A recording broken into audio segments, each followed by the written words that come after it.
ನಮಸ್ಕಾರ ಸ್ನೇಹಿತರೆ, ಮಸ್ತ್ ಮಗ ಚಾನಲ್ಗೆ ಸ್ವಾಗತ. ನಾನು ಅಮರ್ ಪ್ರಸಾದ್. ಬೆಳಗ್ಗೆ 6:00 ನಾನು mall of Asia, Phoenix mall of Asia, ಅದರಲ್ಲಿ ಸ್ಕ್ರೀನ್ 11ನಲ್ಲಿ QRL10 ಈ ಸೀಟ್ ನನಗೆ ಟಿಕೆಟ್ ಕನ್ಫರ್ಮ್ ಆಗಿತ್ತು, ಬುಕ್ ಆಗಿತ್ತು. ನಾನಲ್ಲಿ ಹೋಗಿ ಮೂವಿ ನೋಡ್ಕೊಂಬಂದೆ. L10ನಲ್ಲಿ ಪಾಪ ಅಕ್ಕಪಕ್ಕದವರು ಒಂದು ಗ್ರೂಪ್ ಇದ್ದರು, 5 ಕೂರ್ತೀರಾ, ನಾನು ಎಕ್ಸ್ಚೇಂಜ್ ಮಾಡ್ಕೊಳ್ಳೋಣ ಕೇಳಿದ್ರು. ಆಮೇಲೆ ನಾನು ಅದೇ ರೋನಲ್ಲಿ ಸೀಟ್ ನಂಬರ್ 5ಅಲ್ಲಿ ಮೂವಿ ನೋಡ್ಕೊಂಬಂದೆ. ಯಾಕೆ ಸೀಟ್ ನಂಬರ್ ಕೂಡ ಹೇಳ್ತಾ ಇದ್ದೀನಿ, ವಿತ್ ಮೂವಿ ಟಿಕೆಟ್ ತೋರಿಸಿ ಹೇಳ್ತಾ ಇದ್ದೀನಿ ಅಂತ ಹೇಳಿದ್ರೆ, ಸಿನಿಮಾ ಟೀಮ್ನವರು ಕೋರ್ಟಿಗೆ ಹೋಗಿದ್ದಾರೆ ನಿನ್ನೆ. ಅಪಪ್ರಚಾರ ಮಾಡಬಾರ್ದು ಸಿನಿಮಾ ಬಗ್ಗೆ ಅಂಥೇಳಿ ಕೋರ್ಟಿಗೆ ಹೋಗಿದ್ದಾರೆ. ಆದರೆ ಕೋರ್ಟ್ ಹೇಳಿದೆ ಅಪಪ್ರಚಾರ ಮಾಡೋಂಗಿಲ್ಲ, ಆದರೆ ಸಿನಿಮಾ ನೋಡ್ಕೊಂಡು ಬಂದು ಕೂಡ ಆನೆಸ್ಟ್ ರಿವ್ಯೂಗಳಿಗೆ ಯಾವುದೇ ನಿರ್ಬಂಧ ಇಲ್ಲ ಅಂಥೇಳಿ. ಹಾಗಾಗಿ ನಾವು ಮೊದಲೇ ಒಂದು ಇನ್ಶೂರೆನ್ಸ್ ಪಾಲಿಸಿಯನ್ನು ತಗೊಳ್ತಾ ಇದ್ದೀವಿ. ಹಾಗಂತ ಮೂವಿ ಚೆನ್ನಾಗಿಲ್ಲ ಅಂತ ಹೇಳ್ತಿಲ್ಲ ಸ್ನೇಹಿತರೆ, ನೀವು ನೋಡಿರ್ಬೋದು ಕೆಲವರೆಲ್ಲ. ನಿಮ್ಮ ಹತ್ರ ಕೇಳ್ತೀನಿ ಫಸ್ಟಿಗೆ, ಮೂವಿ ಹೇಗೆ ಅನ್ನಿಸ್ತು ನಿಮಗೆ? ತುಂಬ ಚೆನ್ನಾಗಿ ಅನ್ನಿಸ್ತಾ, ಓಕೆ ಅನ್ನಿಸ್ತಾ, ಅಥವಾ ಏನು ಅನ್ನಿಸ್ತು?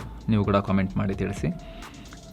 ನನ್ನನ್ನು ಕೇಳಿದರೆ ಸ್ನೇಹಿತರೆ, ನೋಡಿ, ಯಾವುದೇ ಸ್ಕ್ರಿಪ್ಟ್ ಇಲ್ಲ, ಇದಕ್ಕೇನು ಪ್ರಿಪರೇಷನ್ ಏನು ಮಾಡ್ಕೊಂಡಿಲ್ಲ. ಜಸ್ಟ್ ಮೂವಿ ನೋಡ್ಕೊಂಡು ಬಂದು ನಾನು ನಿಮಗೆ ನಿಮ್ಮ ಹತ್ರ ಒಂದು ಆನೆಸ್ಟ್ ಕನ್ವರ್ಸೇಷನನ್ನು ಇಟ್ಕೊಳ್ಳುವಂಥ ಪ್ರಯತ್ನವನ್ನು ಇಲ್ಲಿ ಮಾಡ್ತಿರೋದು. ನಾವು ಯಾವಾಗಲೂ ಕೂಡ ನಮ್ಮ ವೀಕ್ಷಕರೊಂದಿಗೆ ಹೀಗೆ ಇರ್ತೀವಿ, ಇದೇನು ಹೊರತಾಗಿಲ್ಲ ಈ ಸರಿ ಕೂಡ.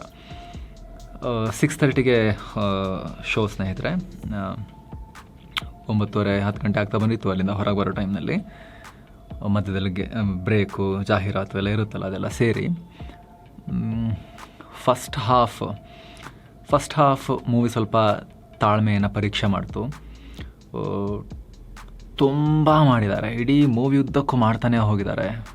Blast, shoot, repeat, continuously. ನಿಮಗೆ ಇದು ಫಸ್ಟ್ ಹಾಫಲ್ಲಿ ಸ್ವಲ್ಪ ಜಾಸ್ತಿ ಆಯಿತು ಅನಿಸೋ ರೀತಿಯಲ್ಲೇ ಫೀಲ್ ಆಯಿತು, ನನಗಂತೂ ವೈಯಕ್ತಿಕವಾಗಿ ಫೀಲ್ ಆಯಿತು.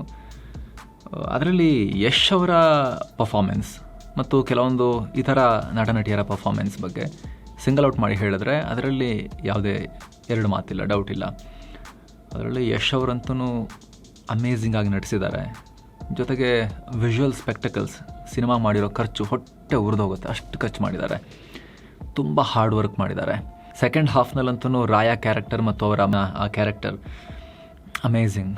ಅದರಲ್ಲಿ ಕಂಪ್ಲೀಟ್ ಡಿಫ್ರೆಂಟ್ ಮ್ಯಾನರಿಸಮ್ ತೋರಿಸಿದ್ದಾರೆ. ರಾಯನ್ ಕ್ಯಾರೆಕ್ಟ್ರಲ್ಲಿ ಒಂಥರ ಮ್ಯಾನರಿಸಮ್, ಮಗನ ಕ್ಯಾರೆಕ್ಟ್ರಲ್ಲಿ ಒಂಥರ ಮ್ಯಾನರಿಸಮ್. ಅಲ್ಲೊಂಚೂರು ಮಜಾ ಬರುತ್ತೆ. ಅಲ್ಲಿ ಇಡೀ ಮೂವಿಯಲ್ಲಿ ಒಂಥರ ರೇ ಆಫ್ ಹೋಪ್ ಏನು ಅಂತ ಹೇಳಿದ್ರೆ ಆ ಪರ್ಫಾಮೆನ್ಸೇ, ಆ ಸೀಕ್ವೆನ್ಸ್ಗಳೇ. ಆದರೆ ನಿರೀಕ್ಷೆಗಳಿದ್ವಲ್ಲ, KGF 1 ಆ್ಯಂಡ್ 2 ಬಳಿಕ. ಅದಾದಮೇಲೆ ಇನ್ನೊಂದು ಕಾಂತಾರ 1, 2 ಬಗ್ಗೆ ನಾನು ಜಾಸ್ತಿ ಮಾತಾಡೋಲ್ಲ. ಕಾಂತಾರ 1 ಅದರಲ್ಲಿ ಸೆಟ್ ಆಗಿದ್ದ ಎಕ್ಸ್ಪೆಕ್ಟೇಷನ್ ಬಿಗ್ ಮೂವೀಸ್ ಬಗ್ಗೆ. ಸೊ ಇದೆಲ್ಲ ನೋಡಿದಾಗ, ಜೊತೆಗೆ ಇದಕ್ಕೆ ತಗೊಂಡಿರೋ ಟೈಮ್, ವರ್ಷಗಳ ಪರಿಶ್ರಮ, ತಪಸ್ಸು ಯಶ್ ಆ್ಯಂಡ್ ಅವರ ಟೀಮ್, ಅದು ನೋಡಿದಾಗ ನಿರೀಕ್ಷೆ ಭಾರಗಳನ್ನು ಈ ಮೂವಿ ಮೈ ಮೇಲೆ ಹಾಕ್ಕೊಂಡಿತ್ತು. ಆ ನಿರೀಕ್ಷೆಗಳ ಭಾರ ಸ್ವಲ್ಪ ಮೂವಿ ಮೇಲೆ ಜಾಸ್ತಿ ಬೀಳ್ತಾ ಇದೆ ಅಂತ ಅನ್ನಿಸ್ತು ನನಗೆ. ಹೋಲ್ ಪ್ಯಾಕೇಜ್ ನೋಡಿದಾಗ, ಒಂದು ಫ್ರೇಮ್ನಲ್ಲಿ ಎಲ್ಲವನ್ನ ಇಟ್ಟು ನೋಡಿದಾಗ, ಏನೊಂದು ಸ್ವಲ್ಪ ನರೇಷನ್ ಟೈಟಾಗಿ ಮಾಡ್ಬೋದಿತ್ತು, ಅಥವಾ ಡೈರೆಕ್ಟರ್ ತಮ್ಮ ರೆಸ್ಪಾನ್ಸಿಬಿಲಿಟಿಯನ್ನು ಇನ್ನೂ ಚೆನ್ನಾಗಿ ನಿಭಾಯಿಸ್ಬೋದಾಗಿತ್ತು. Maybe this film deserved a better director. I don't know, ಗೊತ್ತಿಲ್ಲ. ಹಂಗೆ ಹೇಳಿದ ತಕ್ಷಣ ಕೆಲವ್ರು ಕೇಳ್ತಾರೆ, ನೀನೇನು ಕ್ರಿಸ್ಟೋಫರ್ ನೋಲನ್ನ, ನೀನು ಜೇಮ್ಸ್ ಕ್ಯಾಮರೂನ ಮುಚ್ಕೊಂಡಿರಯ್ಯ ಅಂಥೇಳಿ. ಕ್ರಿಸ್ಟೋಫರ್ ನೋಲನ್ ಜೇಮ್ಸ್ ಕ್ಯಾಮರೂನೇ ಆಗಿರ್ಬೇಕಂತಿಲ್ಲ. ಸಚಿನ್ ತೆಂಡೂಲ್ಕರ್ ಅವರ ಕೋಚ್ ಸಚಿನ್ ತೆಂಡೂಲ್ಕರ್ಗಿಂತ ಗ್ರೇಟಾ? ಹಂಗೆ ಹೇಳೋಕ್ಕಾಗೋದಿಲ್ಲ. ಮನೇಲಿ ಅಡುಗೆ ಮಾಡಿರೋದು ನಮಗೆ ತುಂಬ ಜನಕ್ಕೆ ನಯಾ ಪೈಸೆ ಅಡುಗೆ ಗಂಧಗಾಳಿ ಗೊತ್ತಿರಲ್ಲ. ಆನಿಯನ್, ನೀರುಳ್ಳಿಯನ್ನು ಹೆಚ್ಚೋದನ್ನು, ಅದರ ಉರಿಯನ್ನು ತಡ್ಕೊಳ್ಳೋ ಶಕ್ತಿ ಕೂಡ ಇರೋದಿಲ್ಲ. ಅಡುಗೆ ಚೆನ್ನಾಗಿದೆಯಲ್ವ ಅಂತ ಕಮೆಂಟ್ ಮಾಡ್ತೀವಿ ತಾನೆ, ನೀವು ಮಾಡ್ತೀರಿ, ಎಲ್ಲರೂ ಮಾಡ್ತೀವಿ.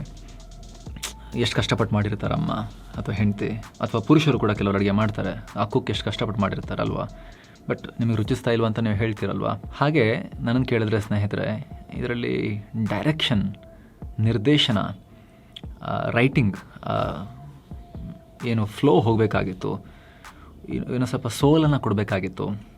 ಎಲ್ಲೋ ಒಂದು ಚೂರು ಅದು ಎಡವಿದಾರ ಅಂತ ಅನ್ನಿಸ್ತಾ ಇದೆ. BGM ಕೂಡ, BGM ರವಿ ಬಸ್ರೂರವರು KGF 1 ಆ್ಯಂಡ್ 2 ಅಲ್ಲಿ, ಅವರ ಇತರ ಮೂವಿಗಳಲ್ಲಿ ಯಾವ ಥರದ ಒಂದು ಜೀವ ತುಂಬ್ತಾ ಇದ್ರು, ಇದರಲ್ಲಿ ನನಗಂತೂ ಹೊರಗೆ ಬಂದ ಮೇಲೆ ಪರ್ಟಿಕ್ಯುಲರ್ ಇಂಥ ಟ್ಯೂನ್, ನಾನು ಅಷ್ಟು ದೊಡ್ಡ ಮ್ಯೂಸಿಕ್ ಎಕ್ಸ್ಪರ್ಟ್ ಅಲ್ಲ ಸ್ನೇಹಿತರೆ, ಆದರೆ ಕೆಲವೊಂದಷ್ಟು ಮೂವೀಸಲ್ಲಿ ನನಗೆ ಹೊರಗೆ ಬಂದಾಗಲೂ ಕೂಡ ನಾನು ಗುನುಗೋ ರೀತಿಯಲ್ಲಿ ಇರುತ್ತೆ. ಕೆಲವೊಂದು ಮೂವೀಸಲ್ಲಿ ಹೊರಗೆ ಬಂದಾಗ ಏನೂ ಉಳ್ಕೊಂಡಿರೋದಿಲ್ಲ. ಇದರಲ್ಲಿ ಯಾವುದೂ ಆ ಥರದ್ದು ಉಳ್ಕೊಂಡಿಲ್ಲ. ಇದರಲ್ಲಿ ಒಂದು ಹಾಡಿಗೆ ಮ್ಯೂಸಿಕ್ ಡೈರೆಕ್ಷನ್ ಮತ್ತು BGM ರವಿ ಬಸ್ರೂರ್ ಮಾಡಿದ್ದಾರೆ, ಮತ್ತು ಬೇರೆ ವಿಶಾಲ್ ಮಿಶ್ರಾ ಅವರು ಕೂಡ ಇದಕ್ಕೆ ಮಾಡಿದ್ದಾರೆ. ನಿಮಗೆ ಗೊತ್ತಿರ್ಬೋದು, ಎಂಟೈರ್ ಮ್ಯೂಸಿಕ್ ಟೀಮೇ ಇದೆ ಅಲ್ಲಿ. ಯಾರೆಲ್ಲ ಏನೇನು ಮಾಡಿದ್ದಾರೆ ಅನ್ನೋ ಡೀಟೇಲಿಗೆ ಹೋಗಲ್ಲ, ಅದೆಲ್ಲ ಗೊತ್ತಿರೋ ವಿಚಾರ ನಿಮಗೆಲ್ಲ. BGM ಓಕೆ, ಸಾಂಗ್ಸ್ ಅಂತೂ ನಿಮಗೆ KGF ಥರ ಅಥವಾ ಈ ಥರ ಮೂವಿಗಳ ಥರ ಒಂದು ವಂಡರ್ಫುಲ್ ಆಲ್ಬಮ್, ಇದರಲ್ಲೆಲ್ಲ ಸಾಂಗ್ ಇಷ್ಟ ಆಯಿತು ಆ ಥರನೂ ಅನಿಸಿಲ್ಲ. But still it is fine. ಕೆಲ ಸಾಂಗ್ಗಳು ನಿಮಗೆ ಎಂಗೇಜಿಂಗ್ ಆಗಿದ್ವು. ಆದರೆ BGM ಇಂಥ ಮೂವಿಗಳಿಗೆ ತುಂಬ ಮುಖ್ಯ ಪಾತ್ರ ನಿಭಾಯಿಸುತ್ತಲ್ವ. ಉದಾಹರಣೆಗೆ KGFಲ್ಲಿ ನೋಡಿ, ರಾಕಿ ಬಾಯ್ ಮಹಲ್ ಒಳಗಡೆ ಹೋಗಿ ಸ್ಟೆಪ್ಸನ್ನು ಹತ್ಕೊಂಡು ಹೋಗ್ಬೇಕಾರೆ ಆ ಕಡೆಯಿಂದ ಬಾರಿಸ್ತಿರ್ತಾರೆ. ಸ್ಟೆಪ್ಸ್ ಎಲ್ಲ ಹತ್ಕೊಂಡು ಹೋಗಿ ಒಳಗೆ ಬಂದು ಒಂದು ಯಾವುದೋ ಬ್ಯೂಟಿಫುಲ್ ಕಾರನ್ನು ಅದರ ಓನರು ತುಂಬ ಏನು ಹೇಳ್ತಾರೆ, ಆಸೆಯಿಂದ ಒಂದು ಅದು ಬ್ಯೂಟಿಫುಲ್ ವಸ್ತುವನ್ನು, ಒಂದು ಕಾರನ್ನು ಸುತ್ತ ಹೊಡೆದು ಹಿಂಗೆ ನೋಡ್ತಾರಲ್ಲ, ಆ ಥರ ನೋಡೋ ಒಂದು ಸೀನ್ ಇತ್ತು ಗೊತ್ತಾ, ಹುಡುಗಿನ ನೋಡೋದು. ರಾಕಿ ಬಾಯ್ ಕ್ಯಾರೆಕ್ಟರ್ ಒಂದು ಎಕ್ಸಾಂಪಲ್ಗೆ ಅಷ್ಟೇ ಹೇಳ್ತಿರೋದು. ಆ ಮ್ಯೂಸಿಕ್ ಹೆಂಗೆ ಎಲಿವೇಟ್ ಆಗ್ತಾ ಹೋಗುತ್ತಲ್ವ. ಯಾವ ಮೂವಿಗಳನ್ನ ಕಂಪೇರ್ ಮಾಡಬಾರ್ದು, ಬಟ್ ಒಂದು ರೆಫರೆನ್ಸಿಗೆ ನಿಮಗೆ ಹೇಳಿದ್ದು. ಆ ಥರದ ವಾವ್ ಮೂಮೆಂಟ್ ಆ BGMಯಿಂದ ಎಲಿವೇಶನ್ ಆಯಿತು, ನೆನಪಲ್ಲಿ ಉಳಿದುಬಿಡ್ತು ಅನ್ನೋ ಥರದ್ದು ಯಾವುದೂ ಕೂಡ ಕಾಣಲಿಲ್ಲ ಇದರಲ್ಲಿ. ಯಶ್ ಅವರು ತುಂಬ ಕಷ್ಟಪಟ್ಟಿದ್ದಾರೆ ಮೂವಿಯನ್ನು ಎಂಗೇಜಿಂಗ್ ಆಗಿ ಇಟ್ಕೊಳ್ಳೋಕ್ಕೆ. ಅವ್ರು ಎಫರ್ಟ್ ಹಾಕಿದ್ದಾರೆ, ಅದರಲ್ಲಿ ಯಾವುದೇ ಅನುಮಾನ ಇಲ್ಲ ಸ್ನೇಹಿತರೆ. ಉಳಿದಂತೆ ಟೂ ಮೆನಿ ಫೈಟ್ಸ್ ಹೆಂಗೆ ಅಂದರೆ ಸ್ನೇಹಿತರೆ, ಎವ್ರಿ 5-10 ಮಿನಿಟ್ಸಿಗೆ ಒಂದು ಡಜನ್ ಜನ ಸಾಯ್ತಾರೆ ಮೂವಿನಲ್ಲಿ. ಎವ್ರಿ 5-10 ಮಿನಿಟ್ಸ್ ಥರ ಈ ಹೇಗೆ ಅಂತ ಹೇಳಿದ್ರೆ ಚಿಪ್ಸ್ ತಿಂತಾರೆ ಗೊತ್ತಾ, ಬಿಂಜ್ ಈಟಿಂಗ್. ಕ್ರಿಕೆಟ್ ಮ್ಯಾಚ್ ಇದೆ ಇವತ್ತು, ಅಥವಾ ಒಂಥರ ಮೂವಿ ನೈಟ್ ಇದೆ, ಸುಮ್ಮನೆ ಒಂದಷ್ಟು ಆರ್ಡ್ರ್ ಮಾಡಿ ಹಿಂಗೆ ಇಟ್ಕೊಂಡು ಖರ ಖರ ಖರ ಖರ ಖರ ಅಂಥೇಳಿ ಮೈಂಡ್ಲೆಸ್ ಆಗಿ ತಿಂತಾರೆ ಗೊತ್ತಾ. ಹಾಗೆ ಇದರಲ್ಲಿ ಬಿಂಜ್ ಕಿಲ್ಲಿಂಗ್ ಇದೆ ಇದರಲ್ಲಿ ಮೂವಿಲಿ. ನಾನ್ ಸ್ಟಾಪ್ 5 ನಿಮಿಷಕ್ಕೆ ಡಜನ್ 5 ನಿಮಿಷಕ್ಕೆ ಡಜನ್ ರಕ್ತ ಕಂಡಿಲ್ಲ ಸ್ಕ್ರೀನಲ್ಲಿ ಅಂತ ಹೇಳಿದ್ರೆ ಅದು ಭಾಳ ಅಪರೂಪ. ಆ ಥರ ಇದನ್ನು ಮೂವಿ ಮಾಡಿದ್ದಾರೆ. ಸೊ ಅಗೇನ್ ಅದೇ great visual spectacle, great performance, ಅದರಲ್ಲೂ ಕೂಡ ಯಶ್ ಅವ್ರದ್ದು great performance, great hard work. ಪ್ರತಿಯೊಬ್ಬರು ಹಾರ್ಡ್ ವರ್ಕ್ ಮಾಡಿದ್ದಾರೆ. ಆದರೆ ಎಲ್ಲರ ಆ ಶ್ರಮ, ಆ ಇನ್ವೆಸ್ಟ್ಮೆಂಟು, ಎಲ್ಲರ ಟ್ಯಾಲೆಂಟು, ಅದನ್ನು ಒಂದು ಕಡೆ ಕಟ್ಟಿಕೊಡುವಲ್ಲಿ ನಿರ್ದೇಶಕರು ಮತ್ತು ಈ ರೈಟಿಂಗ್ ಟೀಮ್ ಎಸ್ಪೆಷಲಿ ಇನ್ನೊಂಚೂರು ಬೆಟರಾಗಿ ಮಾಡ್ಬೋದಾಗಿತ್ತು ಅಂಥೇಳಿ ನನಗನ್ನಿಸ್ತು ಸ್ನೇಹಿತರೆ. But I wanted this movie to be a big hit. ನನಗೆ ವೈಯಕ್ತಿಕವಾಗೂ ಕೂಡ ಯೂಶ್ವಲಿ ನಾವು ಎಮೋಷ್ನಲಿ ಅಟ್ಯಾಚ್ ಆಗಲ್ಲ ಮೂವಿಗಳಿಗೆ, ಬಟ್ ನನಗೆ ತುಂಬ ಇಷ್ಟ ಅವ್ರ ಜರ್ನಿ, ಯಶ್ ಅವ್ರ ಜರ್ನಿ. ಮುಂಚಿನಿಂದಲೂ ಕೂಡ, ಬಹಳ ವರ್ಷಗಳಿಂದಲೂ ಕೂಡ ಅವ್ರನ್ನ ನೋಡಿರೋದಲ್ವ. ಆ್ಯಂಡ್ ನಾನು ಹಿಂದೆ ಕೆಲಸ ಮಾಡ್ತಿರೋ ಸಂಸ್ಥೆಗಳಲ್ಲೂ ಕೂಡ ಅವ್ರನ್ನ ಹತ್ತಿರದಿಂದ ನೋಡಿದ್ದೀನಿ. ಜೊತೆಗೆ ಅವರ ಜರ್ನಿ, ಅವರ ವೈಯಕ್ತಿಕ ಬದುಕಿನ ಆ ಎಲಿವೇಶನ್ ಏನಿದೆ, ಅವರ ಸಾಧನೆಯ ಎಲಿವೇಶನ್ ಏನಿದೆ, ಅದೆಲ್ಲ ನೋಡಿದಾಗ ಈಗ ನಾವು ಒಂಥರ ಸ್ಫೂರ್ತಿ ಪಡಿತೀವಲ್ಲ, ಇನ್ಸ್ಪಿರೇಷನ್ ಸಿಗುತ್ತಲ್ವ. ಆ ಥರದ ಒಂದು ಪರ್ಸ್ನಾಲಿಟಿ ಅವರು ನನಗೆ ವೈಯಕ್ತಿಕವಾಗಿ. ಇತ್ತೀಚಿನ ದಿನಗಳಲ್ಲಿ ಯಾವತ್ತೂ ಕೂಡ ಅವರೊಂದಿಗೆ ಮಾತಾಡಿಲ್ಲ. ನಾನು ಸುಮ್ಮನೆ ಹಾಗೆ ಭಾಳ ಗೊತ್ತು ಯಶ್ ಅವರು ಆ ರೀತಿಯೆಲ್ಲ ಲಿಬರ್ಟಿ ತೊಗೊಳಕ್ಕಾಗಲ್ಲ, ಭಾಳ ವರ್ಷ ಆಯಿತು. KGF ಎಲ್ಲ ಮಾಡಿದ್ಮೇಲೆ ಅವ್ರ ಜೊತೆ ಯಾವುದೇ ರೀತಿ ನೇರ ಸಂಪರ್ಕ ಇಲ್ಲ. KGF 1 and 2 ಮೂಲಕ ಕನ್ನಡ ಸಿನಿಮಾ ಇಂಡಸ್ಟ್ರಿಯನ್ನು ನ್ಯಾಷನಲ್ ಲೆವೆಲ್ಗೆ, ಇಂಟರ್ನ್ಯಾಷನಲ್ ಫೇಮ್ಗೆ ಕಂಡು ಕೇಳರಿಯದ ರೀತಿಯ ಎತ್ತರಕ್ಕೆ ತಗೊಂಡು ಹೋದರು ಯಶ್ ಅವರು. ಅವರು ಕೂಡ ಹೋದರು, ಅವ್ರು ಫಸ್ಟ್ ಹೋದರು. ಆ ಮೂಲಕ ಎಂಟೈರ್ ಇಂಡಸ್ಟ್ರಿಯನ್ನು ಅವರು ಅಪ್ಲಿಫ್ಟ್ ಮಾಡಿದ್ರು, ಹೊಸ ನಿರೀಕ್ಷೆಗಳನ್ನು ಸೆಟ್ ಮಾಡಿದ್ರು. ಹಾಗಾಗಿ ಇದರ ಬಗ್ಗೆ ಬಹಳ ನಿರೀಕ್ಷೆ ಇತ್ತು. ಇದು ಅದನ್ನು ಕೂಡ ಮೀರಿಸಿ ಬೆಳೀಲಿ ಅನ್ನೋ ಆಸಕ್ತಿ ಇತ್ತು ಅವರಿಗೆ. ಹಾಲಿವುಡ್ನ ಟಾರ್ಗೆಟ್ ಇತ್ತಲ್ವ, ಸೊ ಅದೇ ಮಟ್ಟಕ್ಕೆ ಹೋಗಲಿ ಅನ್ನೋ ಒಂದು ಹಾರೈಕೆಗಳು ಕೂಡ ಇದ್ವು. ನೋಡೋಣ ಏನಾಗುತ್ತೆ ಅಂಥೇಳಿ. ನನಗೇನಿಸ್ತು ಅಂತ ನಾನು ನಿಮಗೆ ಹೇಳಿದ್ದೀನಿ ಸ್ನೇಹಿತರೆ. ಜೊತೆಗೆ ಇನ್ನೊಂದು ಅದರಲ್ಲಿ ಪಾಯಿಂಟ್ ಮಿಸ್ ಮಾಡಿದೆ ಅನಿಸುತ್ತೆ. ಈ ಏನು ಹೇಳ್ತಾರೆ, ಸೈಕಲಾಜಿಕಲ್ ಥ್ರಿಲ್ಲರ್, ಆ ರೀತಿಯ ಎಲಿಮೆಂಟ್ಸ್ನ ಕೂಡ ಒಂದಷ್ಟು ಅದರಲ್ಲಿ ತೋರಿಸಿದ್ದಾರೆ.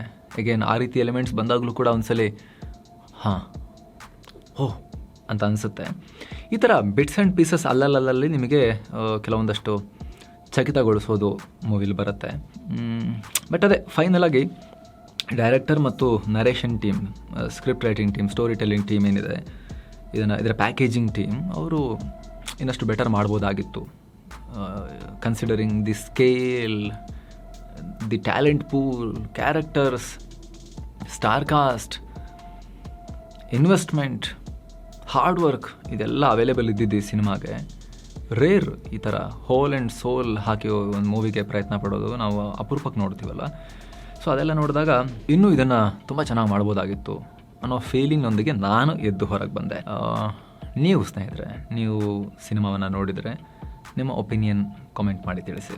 ಆ್ಯಂಡ್ ಸ್ನೇಹಿತರೆ, ಇದು ರಾ ಇಂಪ್ರೆಷನ್ಸ್. ಇದು ಈ ಮೂವಿ ನೋಡಿ ಬಂದು ಯಾವುದೇ ಹಂಗೆ ಹೇಳಬೇಕು ಅನ್ನೋ ತಯಾರಿ ಇಲ್ಲದೆ ಜಸ್ಟ್ ಕ್ಯಾಮ್ರಾ ಮುಂದೆ ಬಂದು ನಿಂತ್ಕೊಂಡು ರೋಲ್ ಅಂತ ಕೊಟ್ಕೊಂಡು ಅನಿಸಿದ್ದನ್ನು ನಿಮ್ಮ ಮುಂದೆ ಮಾತಾಡೋ ಪ್ರಯತ್ನ. ನಾವು ನೆಕ್ಸ್ಟ್ ಇನ್ನೊಂದು ಪ್ರತ್ಯೇಕ ವಿಡಿಯೋದಲ್ಲಿ ಟೆಕ್ನಿಕಲ್ ಆಗೂ ಕೂಡ ಒಂದಷ್ಟು ಡಿಟೇಲ್ಡ್ ಆಗಿ ಈ ಮೂವಿ ಅಂತಲ್ಲ, ಇನ್ ಜನರಲ್ ಬಿಗ್ ಮೂವೀಸಲ್ಲಿ ಮುಖ್ಯವಾಗೋ ಅಂಶಗಳು ಯಾವುದು, ಎಡವಟ್ಟುಗಳಾದರೆ ಎಲ್ಲಾಗುತ್ತೆ, ಯಾಕಾಗುತ್ತೆ, ಅದೆಲ್ಲವನ್ನು ಅನಲೈಸ್ ಮಾಡೋ ಪ್ರಯತ್ನವನ್ನು ಪ್ರತ್ಯೇಕವಾಗಿ ಇನ್ನೊಂದು ವಿಡಿಯೋದಲ್ಲಿ ಮಾಡ್ತೀವಿ. ಅದು ಪಬ್ಲಿಷ್ ಆದಾಗ ಇಲ್ಲಿ ಬಂದಿರುತ್ತೆ, ಕ್ಲಿಕ್ ಮಾಡೋ ಮೂಲಕ ನೀವು ಅದನ್ನು ನೋಡ್ಬೋದು.